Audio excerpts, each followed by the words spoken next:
Now, Good Morning Maryland at 9.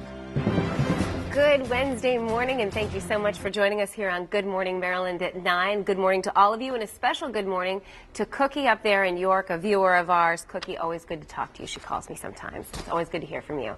All right, a lot ahead this hour. You may notice Charlie is off this morning. He might be crying in his nachos because his beloved Razorbacks were beat by the Buckeyes. We're going to try to check in with him. But also ahead this morning, a lot of us have been talking about New Year's resolutions, how hard they are to keep.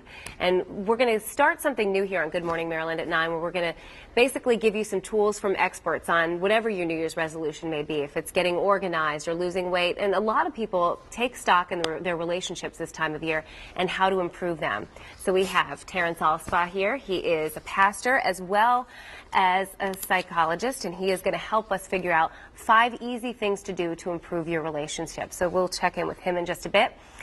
Well, New Year's resolutions, no doubt about it, they are so hard to keep. So this month we want to help you keep yours, whether it's losing weight, quitting smoking, getting organized. We're going to bring the experts to you. And this morning's resolution that we're talking about couples making their relationships stronger. Terrence Alspaugh is a licensed clinical professional counselor specializing in everything from child, adolescent, family, and couples, also a pastor at Granite Presbyterian. Thank you for coming in. Well, thank you for having me this morning. All right, so you said there are 5 things to keep in mind that couples can improve their relationships. Sure, I think an important one is to embrace differences. If we can value and treasure the differences and the uniquenesses of our partners, then perhaps that will prevent the differences from becoming conflicts. Not necessarily that conflict is a bad thing in relationships. Actually, most relationships don't end because of conflicts. They end because of a lack of emotional connection. But differences can be a good thing. Variety is the spice of life, and after all, it might be the differences that, you know, the old adage, opposites attract. Yeah, maybe that might be what brought us together in the first place. Okay, all right, so recognizing that. Another one you said, which I think is very hard to do, bite your tongue. Yes, sort of the slogan of mental health professionals is, all feelings are okay. It's what you do with them that matters. And what you do with your feelings matters. Sometimes it's better to bite your tongue than express your feelings, because feelings come and go, and words can be very wounding, and once spoken they can't really be taken back. So sometimes people need to take a little break and think before they speak, and if necessary leave the room and go get a glass of cold water and sit down and gather themselves and bite their tongue. You don't have to say everything that comes into your mind. Right, you probably shouldn't. Right. You also say accentuate the positive. Yes, things we pay attention to grow. If you focus on the positives in a relationship, those things will probably take off and have a life of their own. So it's important to focus on the positive things that your partner is doing. It's sort of a parenting principle to catch your kids doing things right rather than wrong all the time. So focus on the things that you like that are happening, show your appreciation for it, express it from time to time. We all need to hear those words of affirmation. It is funny how sometimes you say you'll bring up something negative as opposed to something positive, even if you feel the positive more often. Yes. Okay. Yeah, it's human nature. It is. You also say, and what does this mean? Remember your anchors.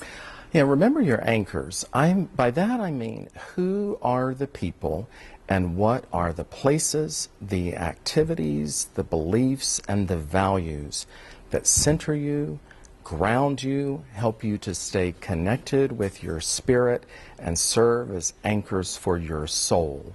You might be remembering special people in your lives who had, wisdom and good counsel for you, or maybe it's an ancestral home or place or romantic getaway spot, or maybe it's your faith or passages of scripture or a place of worship, or maybe it's principles of integrity, honesty, excellence, perseverance, those values that give our lives meaning and purpose and focus. I think the most important thing is to know what one's own anchors are first, so you can be connected with your own anchors.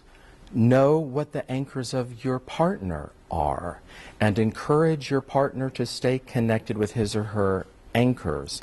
And over time, what one would hope is that you and your partner would be anchors for each other. Sure. Because the storms of life will come. That's inevitable, and we all need to know that we can hold fast to our partner and have a strong emotional bond and connection with them. Which brings us to the last one, which for some is probably the hardest, and that's asking for help. That's right. It's curious that when it comes to really important things in life, like buying a home or having a child or starting out in a new career, that people would quickly and easily ask for advice and counsel. But when it comes to problems and relationships, people can be a little bit too hesitant to ask for help. I think the important thing here is, where do you ask for help? I do a lot of counseling with couples before they get married, and words of counsel I give them is, don't go to your parents with your problems. Now that surprises a lot of people, but the problem with doing that is that most moms and dads are going to side with you against your partner, and then they're not there for the kiss and makeup. So then the next time they see you with your partner, they're going to be holding a grudge and remembering the problems in your relationship, and then that can create problems for the relationship. Or worse yet, what if your mom and dad sided with your partner against you? You know, Then you have a whole new mess. A whole new mess to handle. So I think it's important to ask for help from neutral third parties. For some people, they do start with their own clergy and their place of worship. Some people start with a therapist or a marriage counselor. It's important to trust your instincts on that, though. If you feel like the counsel that you're getting doesn't make sense and it's not working for you, then seek a second opinion in the same way that you would seek a second opinion if you got a diagnosis of cancer and someone was recommending a course of treatment and you had some doubts about that. You might go for a second opinion on that. And for relationships, it's important to do that too. Okay, well, Terrence, where can people reach you? Do you have a website? Yes, I do. It's FamilySolutionsOfMaryland.com. I have a lot of good links. There's a links page. There's a section in the middle with links for couples. There's also a page, Tips for Couples, in which the 5 resolutions we covered this morning appear there, as well as some other information about programs and seminars in the area that people can consult. Well, wonderful. Thank you so much for coming in. Thank you, and Happy New Year to you. Happy New Year. Yeah, keep those resolutions.